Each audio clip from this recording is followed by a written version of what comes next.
Let's take a look at expected value together. As a reminder, expected value is the long-run probability-weighted average value that would occur if we were to run the experiment many, many, many times. And do recall that just like a regular average does not have to be one of the observable data points, in the same way, the expected value does not need to be a possible value. So we could end up with values that, for our expected value, that just simply cannot occur based on our list of possible random variables. That's just a reminder. We've already covered that. Let me go through a simpler case first, and then we'll walk through something a little bit more robust. I am going to go here with 10 possible outcomes. So 10, that either the first event occurs or the second event occurs or the third or fourth or fifth, and there are 10 possible events. And so because there are 10 possible events and they're all equally likely, that's being a discrete uniform random variable or probability distribution, we're going to assign 0.1, 0.1, 0.1, 0.1, 0.1. That's going to be the PMF. And so in this particular easier case, the random variable just mirrors whatever the number of the discrete event is. So if it's the first event, 1, if it's the second event, 2, and so on and so forth. Okay, well, this last column helps us to derive the expected value. And what we do is we multiply across and we add down. So we say, okay, well, in this first event, the random variable takes on a value of 1, and the PMF reports a 10% possibility. So 1 times 0.1 is 0.1. And if the second event occurs, the random variable is assigned 2, and the PMF is still 0.1 because, right, it's a uniform distribution. They're all 0.1 for that reason.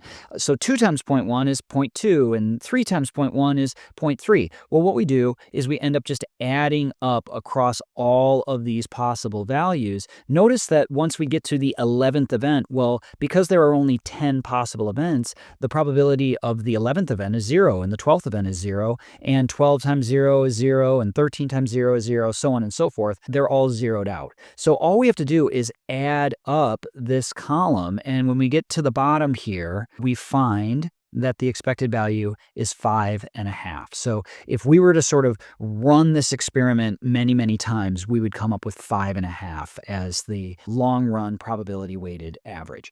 What I want to show you next is just that I benefited. It was a little easier because my random variable was mirroring the discrete event number. But in this next example, I've gone out of my way to make that not happen. We're looking at 20 possibilities, and I still have my discrete event 1, 2, 3, 4, 5, 6, 7, 8, 9, 10, right, all the way down to 20. But notice that I have mismatched them, and I've come up with some weird numbers. I've got 7, I've got -16, I've got pi, I've got the square root of 2.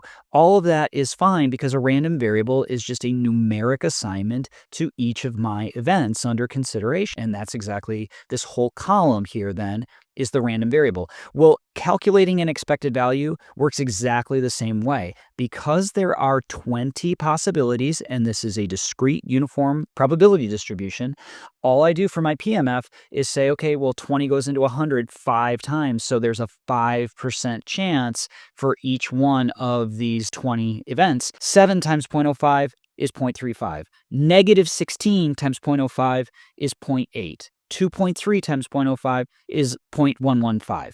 And we just add down the column, and we end up with 8.64 as the value. This other column I'll explain to you a different day. Basically, it's how you get the variance, the standard deviation. You can check that out for yourself. I want to finalize with an example. Let's say you have 4 friends, and you think that your 4 friends are equally likely to call you, and your random variable is how long you are guessing you'd spend on the phone with each of your friends. So if Brian calls, you think you'll spend 45 minutes. If Adriana calls, you think you'll spend 25 minutes, and so on and so forth. And you want some sense, like, how long do I expect to be on my next phone call or my next conversation? Well, because you believe that, well, there are 4 of them and they're equally likely to be the next to call you, what you do is you multiply across and you add down. So 45 times 0.25 is 11.25. 25 times 0.25 is 6.25. Your best guess is, like, on average, a phone call is going to take you 59 minutes, and the standard deviation on your phone calls is going to be 29 minutes. So that's working with these notions of expected value and accompanying standard deviation. Go in to the spreadsheet and plunk around and have some fun on your own.